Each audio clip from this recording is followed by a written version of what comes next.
Hello friends, आपल्या चॅनलवर मी तुमचे खूप खूप स्वागत करते। आज आपण मस्त शेवभाजीसाठी खास चवीची खमंग चटपटीत शेव करणार आहोत। या शेवेमुळे आपली शेवभाजी परफेक्ट ढाब्यासारखी टेस्टी होते। ही शेव अगदी पटकन तयार होते। जर तुमच्याकडे खूप सारे पाहुणे आले आणि त्यांच्यासाठी काही खास भाजी बनवायची असेल तर तुम्ही ही शेवभाजी कमीत कमी वेळेत तयार करू शकता। चला तर मग मस्त खमंग खुसखुशीत शेव कशी करायची ते आपण पाहूया। आपल्या शेवभाजीसाठी एक खास पदार्थ आपल्याला वापरायचा आहे, तो म्हणजे लाल भडक टमाटा आपल्याला वापरायचा आहे। एक मोठ्या आकाराचा टमाटा आपण घेतलेला आहे। लहान टमाटा असेल तर तुम्ही 2 घेऊ शकता। या टमाट्याच्या आपण बारीक फोडी करून घेऊ। बघा आपण मिक्सरचं भांडं घेतलेलं आहे आणि त्यामध्ये टमाट्याच्या ज्या फोडी कापल्या त्या टाकून घेऊ। आपल्या शेवेला अगदी खास स्वाद यावा म्हणून आपण थोडीशी कढीपत्त्याची पानं टाकणार आहे। बघा 15-20 कढीपत्त्याची पानं टाकली। कढीपत्त्याची पानं कोवळी घ्यायची थोडी, म्हणजे स्वाद चांगला येतो। आपल्याला 3 हिरव्या मिरच्या टाकायच्या आहे, तुकडे करून टाकू। 10-12 लसणाच्या पाकळ्या टाकू आपण। 1 छोटा चमचा आपण जिरे टाकू।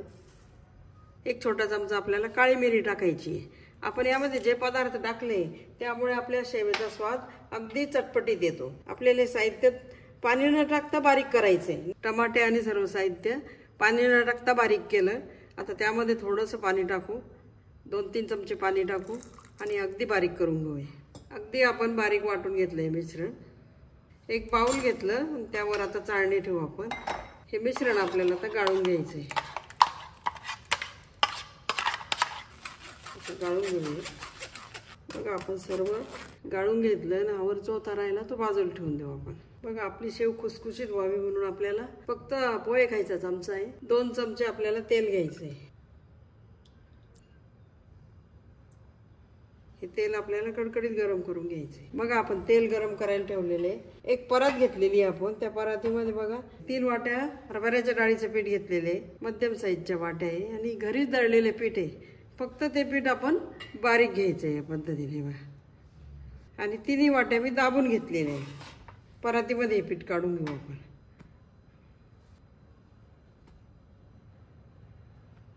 बघा आपल्या शेवेसाठी स्वादानुसार आपण मीठ टाकू। पाव चमचा आपल्याला हळद टाकायची। आपण काळी मिरी आणि हिरव्या मिरच्या वापरलेल्या आहे, त्यामुळे तुम्ही तिखट टाकलं तरी चालेल, स्किप केलं तरी चालेल। आपण अर्धा चमचा लाल तिखट टाकू। 1 टीस्पून आपल्याला ओवा टाकायचा आहे। ओवा आपण हातावर चोळून टाकू। हे मिक्स करून घेऊ आपण। आपण सर्व साहित्य पिठामध्ये चांगलं मिक्स करून घेतलं। बघा आपण 2 चमचे तेल एकदम कडकडीत गरम करून घेतलं। त्यामध्ये आपल्याला पाव चमचा हिंग टाकायचा। हिंग तेलातच टाकायचा म्हणजे स्वाद चांगला येतो। अशा पद्धतीचं तेल आपलं गरम पाहिजे। आता या पिठामध्ये आपण तेल टाकू। अशा पद्धतीचं कडकडीत तेल टाकल्यामुळे काय होतं, आपली शेव खुसखुशीत होते आणि शेवेला स्वादही चांगला येतो। आपली शेव तेलकट पण होत नाही। आता हे तेल चांगलं मिक्स करून घेऊ आपण। या पिठाला आपण तेल चांगलं चोळून घेऊ। तेल मस्त चोळून घेतलं, सर्व मसाले यामध्ये मिक्स झाले। आपण जे वाटण तयार केलं सर्व वाटण आपण टाकून देऊ। आवश्यकता वाटली तर पाणी वापरू आपण। हे चांगलं मिक्स करून घ्यायचं अगोदर।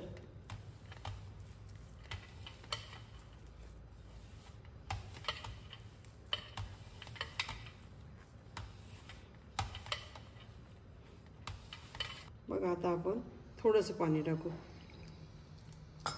अगदी 2-2 चमचे पाणी टाकायचं।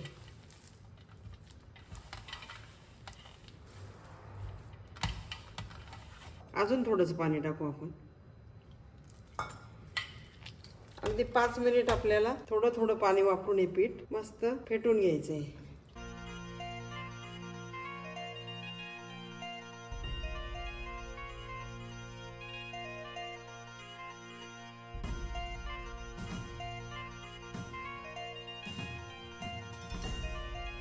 बघा आपण पीठ चांगलं फेसून घेतलं। अशाच पद्धतीने करायचं आणि पातळ नाही करायचं, असंच मध्यम करायचं, घट्टही नाही पातळ नाही।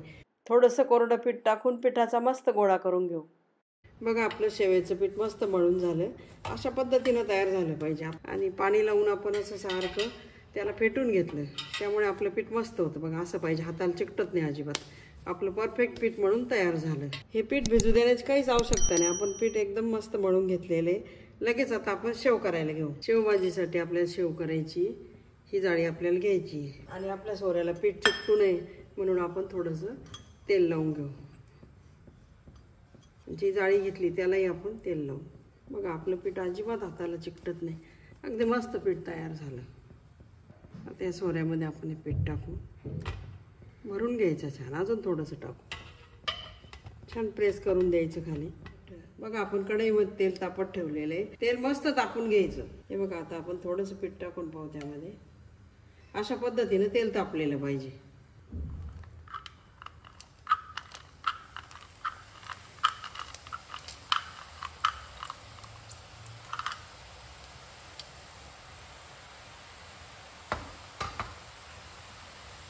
शेव तळायला काही फार वेळ लागत नाही. अशा पद्धतीने चांगलं तेल तापलेलं पाहिजे. मस्त शेव तयार झाली. रंगही किती छान आला बघा. आपण काळी मिरी वापरली, कढीपत्ता वापरला. या शेवेचा उजळ रंग हवा असला तर तुम्ही काळी मिरी स्किप करू शकता. काळी मिरी वापरली तर चव अगदी छान येते. आता पलटी करू आपण. छान तळून घ्यायची.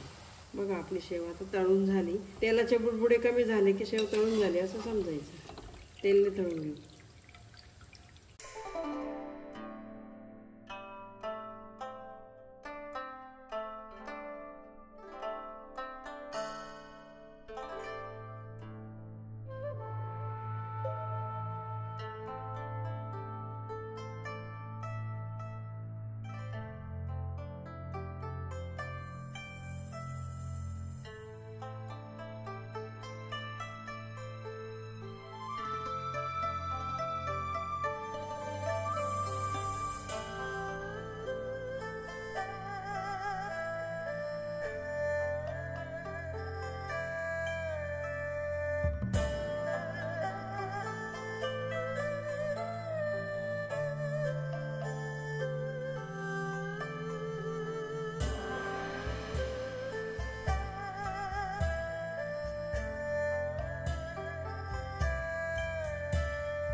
बघा मस्त शेव झाली. आता काढून घेऊ आपण. बघा अगदी खमंग आणि चटपटीत चवीची आपली शेव तयार झालेली आहे. अगदी ढाब्यावर मिळते तशी शेवभाजी जर आपल्याला करायची असेल तर ही शेव तुम्ही नक्की करून पहा. तुम्हाला नक्की आवडेल. शेवभाजीसाठी करा, नाहीतर अशीच खायची असली तरी करा. बघा तुम्हाला दाखवते किती छान रंग आणि चव तर आपल्यातूनच येते. आपण त्यामध्ये काळी मिरी वापरली त्यामुळे या शेवेचा स्वाद आपल्यातून येतो. तुम्हाला तोडून दाखवते मी. हे बघा अगदी मस्त शेव झाली आहे बघा. खुसखुशीत आणि शेवभाजीला लागते तशी शेव आपली तयार झालेली. तुम्ही अशीच डब्यात भरून ठेवू शकता. थोडीशी बारीक करून बरणीमध्ये डब्यामध्ये भरून ठेवायची. घट्ट झाकणाच्या बरणीमध्ये भरून ठेवायची आहे. आता ही काचेची बरणी यामध्ये मी भरून ठेवते. बघा अशा पद्धतीने बरणीत भरून आपण ठेवायची, म्हणजे पटकन आपल्याला शेवभाजी करता येते. शेवभाजीची शेव तुम्हाला आवडली तर नक्की लाईक करा आणि अशाच छान छान रेसिपी पाहण्यासाठी कोरिअँडर लीव्ज किचनला सबस्क्राईब करा. पुन्हा भेटू अशाच मस्त छान रेसिपी सोबत. तोपर्यंत मस्त खा, स्वस्त राहा. धन्यवाद.